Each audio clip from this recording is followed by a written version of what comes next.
Panther people, what up? Panther people, what up? We're going to react to the Panthers losing in Foxborough 20-10 to the Patriots. Who stepped up? Who fell down? Spoiler alert, it's PJ. What's going on? You're watching Panthers Post with Phil Perkins. Thanks for joining. Let's get right to it. Panthers lose 20-10 to the New England Patriots in Foxborough. They are now 1-1 in the preseason, but who's counting? Honestly, it was a cleaner affair despite the fact that these joint practices were nonstop fisticuffs, knuckle sandwiches, and all that jazz. It was a pretty clean game in that sense. There were some late hits, specifically on Kenny Robinson, who got ejected twice during those joint practices. But again, the Panthers lose this one 20-10. And on to the next one against the Buffalo Panthers.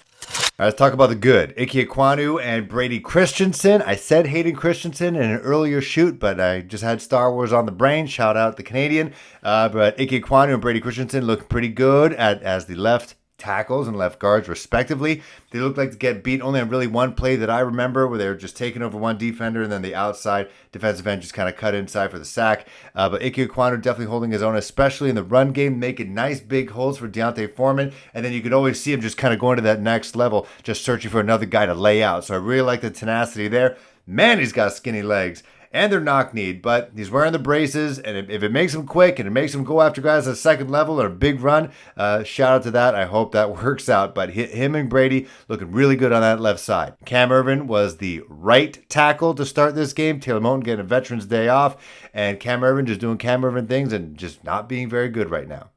Shouts to Deontay Foreman. The guy is going to be a bruiser. I would not want to tackle that guy in the fourth quarter with a lead at all. He's a large man, and he does not stop his legs turning. That's my kind of running back.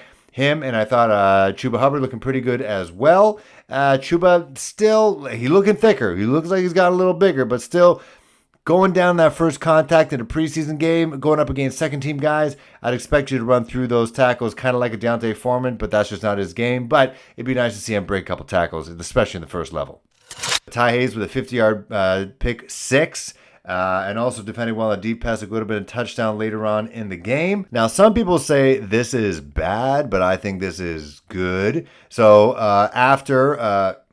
so some people might think this is bad. I think this is good. But after Ty Hayes' 50-yard pick six, the Panthers got multiple flags. I think I counted 3 or 4 flags in the end zone because literally, not just the defense, the entire team went into the end zone, including guys who weren't even dressed, mainly on the defense for what I can tell. And I like that because, as I mentioned before, it was a chippy practice. I think a woman got trampled on by somebody after they got powerbombed by a Panthers player. You know, Baker Mayfield's going in there in the middle of scrapping, kind of like back to his inmate days, as he mentioned to the press. And so there wasn't chippy on the field, but I think that right there is a show of solidarity, show of brothership, if that's a word, and just showing that, they're in this together. F the Patriots. I say F the Patriots. I've been saying F the Patriots my whole life. Being here in Southern Ontario, Bills country, Patriots just kind of ruin everybody's day all the time. And they're always on TV here. In fact, the streaming service I was using here on DAZN, legal, not illegal. All I got was the Patriots broadcast. So I was just talking about, Bob Kraft and John Bon Jovi and all that. I don't care. I really don't care. Matt Corral looking pretty good in his second stint with the Panthers in the preseason. He was sharing quarters with PJ Walker. Matt Corral playing on the second quarter and the fourth quarter. Looking a lot better than they did against the Washington Commanders. Actually completed passes. Let's take a look at how he did in this game. Now, Joe Person from The Athletic did say that he had a bit of a limp coming up after he was tackled in the end zone. And so hopefully it's just nothing. He's got size 15 feet. What size shoe do you wear? 15? You don't. What do you put extra socks in? His foot got caught on something and tweaked his ankle, but hopefully it's not the surgically repaired ankle and that he's actually okay. So Matt Corral, 9 for 15, 58 yards, 3.9 yards per attempt, and a rating of 68.2. Now, I will say, wide receivers let him down a lot in this. I think he could have had a lot more than that, maybe over 100 yards passing in his short amount of time that he had with the team. Mind you, these are like, second, third, fourth string guys. He had a deep pass, perfectly placed ball to Keith Kirkwood in the end zone, but he got tripped up, didn't get his hands on it, could have caught that down. You'd imagine if that was Robbie Anderson or DJ Moore or hell, even Christian McCaffrey out running a safety, that would have been a touchdown for sure. And then on top of that, Stephen Sullivan had the ball in his hands, had the first down, made the football move, had it knocked out. It was a fumble recovery for the Pats. Am I from Boston? From the Pats.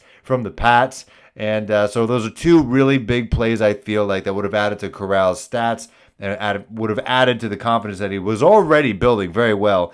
He was going into the game unfazed through the kind of game that he had last week against Washington.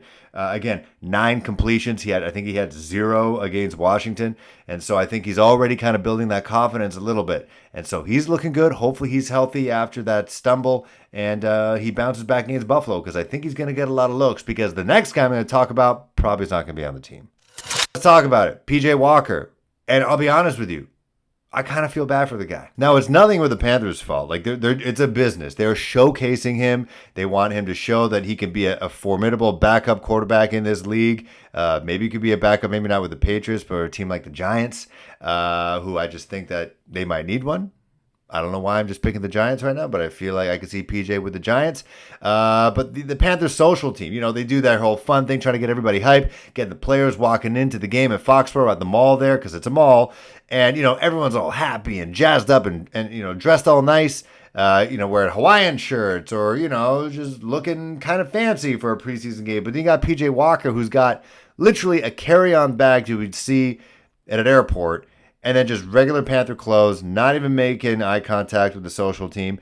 He knows, obviously, this is either a really big game. This is a gigantic game for him, for his career, because really the quarterback room is going to be Baker Mayfield, Sam Darnold, Matt Corral, and then PJ Walker is going to be the last guy out. And he wants to showcase himself to the rest of the league that I said he could be a formidable backup quarterback. And he's either thinking that, or he was just thinking, man, I'm just so pissed. I just don't want to be here right now. I just don't want to be here. And these people putting my face up on social, and I'm supposed to be all chipper and happy, and I don't want to be that. So I just feel bad for him. I feel bad for him. And I feel extra bad for him because he did not play well. Like, he has a cannon. He 100% has a cannon of an arm. He's in the NFL for a reason. But he was 8 for 15, 107 yards. But his rating was 36.2 because he had 2 picks. And one of the picks is just a regular PJ Walker kind of throw towards the sideline, just overthrown. And, the defender picks it up.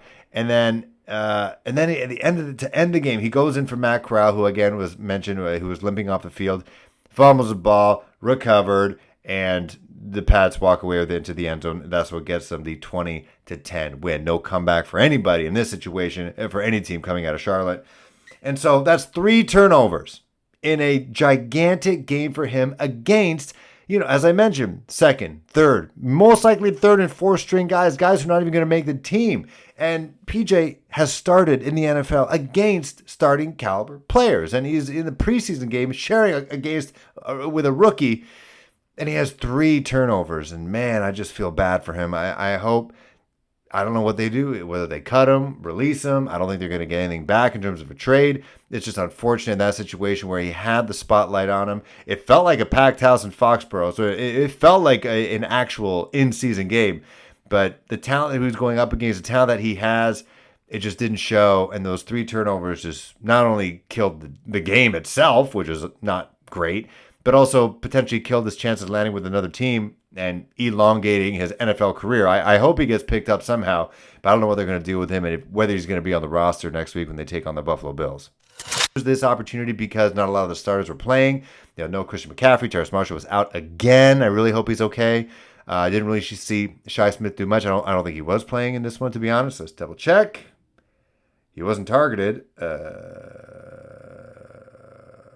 He was there, 1 reception, but I'm pretty sure it was just 1 series, and then they got him off. So I was kind of paying attention on really Matt Corral, seeing what he was doing, and I thought he looked a lot better than he did last week. And I was looking at Icky and Christensen, and they only lasted a couple plays in the first couple series. So I thought everyone on that side looked good. PJ, I'm sorry. I missed the Brandon Smith sack. I don't know how I did that. But some people on the Twitter machine saying that, he could be our Micah Parsons. I think he's actually a bigger Micah Parsons, and he's more of a raw talent in terms of pure athleticism. I mentioned this in a couple videos beforehand that I think he could be an impact rookie. People thought I was crazy, but you never know. Especially on special teams, he could definitely make things happen. All right, so that's a quick recap of this game. If breaking news does happen, between now and the game against Buffalo, if someone gets picked up, whether it's a tight end. I see Eric Ebron putting himself out there saying he's thirsty to go back home to the Carolinas to play for the Panthers, whose tight end situation kind of thin right now. So if something breaks, obviously there's going to be a video, maybe a YouTube short. You guys appreciate those. And then definitely going to be doing a recap of that last preseason game against the Bills, the game that I missed last year because of COVID. All right. See you guys soon.